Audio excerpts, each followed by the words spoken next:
Family. એક dream sequence નાનકડો છે કે એને એવું ફીલ થાય છે કે એ રામ સુતેલો છે ને ક્યાં જાય છે, માથા પર હાથ મૂકે છે અને રામ આંખ ખોલે છે કે તું અહીંયા શું કામ આવી, આપણા લગ્ન અધૂરા છે, તારાથી અહીંયા ન હોય તો કેમ ન હોય, કે તું કેમ નથી સમજતી, તું જા. ધક્કો મારે છે ને એ ઉઠી જાય છે ને ઘરવાળા બધા એ છે. અને એ જે સીન કર્યો કે મને મારા રામ પાસે જવા દઉં, બરાબર. આજની તારીખમાં બી એ સીન હસ મચાવી નાખે છે.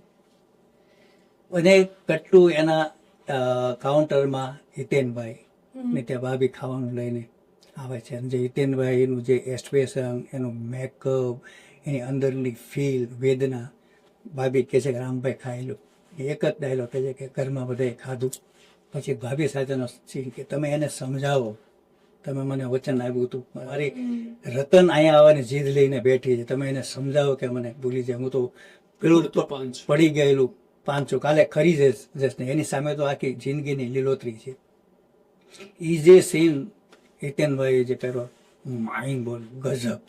એટલે આ જે વસ્તુ જે છે ઇમોશન ને, એની સાથે દરેક દર્શકો બાળકથી લઈને વડીલો સુધી આ ઇમોશન સાથે કનેક્ટ થઈ ગયા. એટલે આ લોકો પાત્રોને જીવ્યા છે.